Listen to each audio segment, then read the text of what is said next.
ہدایت کیا ہے؟ ہیا ارات الطریق، ایک تو ہے راستہ دکھلانا، جس کو راہ نمائی کہتے ہیں، نمودن سے دکھانا۔ کسی نے پوچھا کہ میں نے فلاں جگہ پہ جانا ہے، تو ہم نے کہا یہاں سے سیدھے باہر نکل جانا، دائیں بائیں آگے بائی پاس آئے گا تو آپ یوں ادھر ہو جانا۔ یہ ہے ارات الطریق، راستہ دکھلا دینا، راستہ بتلا دینا۔ اس میں بھٹکنے کے امکان موجود ہے، تھوڑی سی غلطی لگ گئی تو آپ اور سمت بھی نکل سکتے ہیں۔ پھر اگر راستے کے اندر جگہ جگہ دشمن بھی کھڑا ہو تو پھر تو امکان اور زیادہ بڑھ جاتے ہیں۔ تو یہ ارات الطریق کا مفہوم ہے۔ اور ہدایت کا دوسرا مفہوم ایصال الی المطلوب، منزل تک دستے کرم سے پکڑ کے پہنچا دینا۔ تو یہاں دوسرا معنی ہے، اس لیے علماء نے اس کا معنی کیا مجھے سیدھی راہ پہ چلا۔ مطلب کیا کہ سیدھی راہ تو میں دیکھ چکا ہوں، لیکن قدم قدم پہ شیطان اور نفس موجود ہیں جو میری راہ بھٹکا دیں گے۔ مالک تو دستے کرم بڑھا اور مجھے منزل پہ پہنچا دے۔ اللہ اکبر۔ تو یہ ہے ایصال الی المطلوب، تو ہدایت کا یہ مفہوم۔ اور یہاں ہدایت سے مراد وہ ہدایت جو پیغمبروں کے ذریعے سے، کتب کے ذریعے سے اللہ تعالیٰ نے حضرت انسان کو دی۔ ایک فطری ہدایت ہے، جبلی ہدایت، اور وہ اللہ تعالیٰ نے انسان کیا جانوروں کو بھی دی ہے۔ وہ بطخ کا بچہ بھی جب انڈے سے نکلتا ہے تو وہ کسی سے تیرنا سیکھتا نہیں ہے، وہ خود چھلانگ لگا دیتا ہے اور تیرنے لگ جاتا ہے۔ یہ جبلی اور فطری ہدایت اللہ نے اس کو القاء رکھی ہے۔ بچہ پیدا ہوتا ہے تو اس کی زبان ہوتی ہے، بولنا نہیں جانتا، وہ آ کے سیکھتا ہے۔ ہاتھ ہوتے ہیں، پکڑنا نہیں جانتا، آ کے سیکھتا ہے۔ قدم ہوتے ہیں، چل نہیں پاتا۔ سنتا ہے، سمجھ نہیں پاتا۔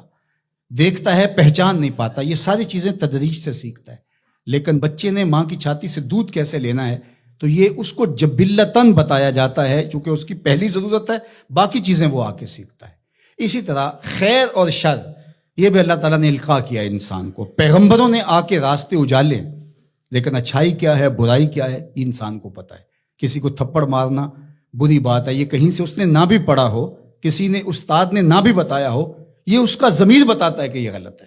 تو خیر اور شر یہ اندر تمہارا بتاتا ہے، یہ فطری اور جبلی ہدایت ہے۔ فَأَلْهَمَهَا فُجُورَهَا وَتَقْوَاهَا۔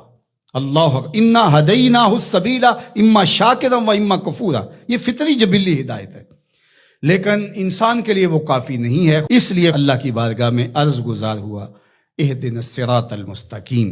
اللہ مجھے جبلی ہدایت تو عطا کر دی، اور تو نے مجھے ایمان کا نور بھی دیا، تبھی تو نماز کے لیے یہاں آ کے کھڑا ہوں نا۔ وضو کیا ہے، مسجد میں آیا ہے، لباس پہنا ہے، ہاتھ باندھے ہیں، قبلہ رخ کیا ہے، اور پھر بھی ہدایت مانگ رہا ہے، تو پھر اس کا مطلب یہ ہے کہ یہ استقامت ہدایت پہ مانگ رہا ہے، اور ایصال الی المطلوب والی ہدایت طلب کر رہا ہے کہ جگہ جگہ شیطان موجود ہے، مجھے بھٹکا دے گا، میرے مالک مجھے منزل مقصود تک پہنچا دے۔ صراط مستقیم، سیدھی راہ۔ اس کا ایک معنی لکھا کہ الاسلام ہے، کہ صراط مستقیم اسلام ہے، مجھے اسلام کا راستہ عطا کر دے۔ دوسرا معنی اس کا بیان فرمایا کہ انہو کتاب اللہ تعالی، اس سے مراد کتاب الہی ہے، قرآن مجید ہے، چونکہ قرآن سے سیدھا کوئی راستہ ہو نہیں سکتا۔ ان ھذا القرآن یہدی للتی ہی اقوم، یہ وہ راستہ دکھاتا ہے جو بالکل سیدھا ہے۔ قرب قیامت کے فتنوں کا ذکر جب ہوا تو حضرت علی نے حضور سے پوچھا کہ حضور پہ بچنے کی صورت کیا ہے، تو برجستہ کہا اللہ کی کتاب قرآن مجید۔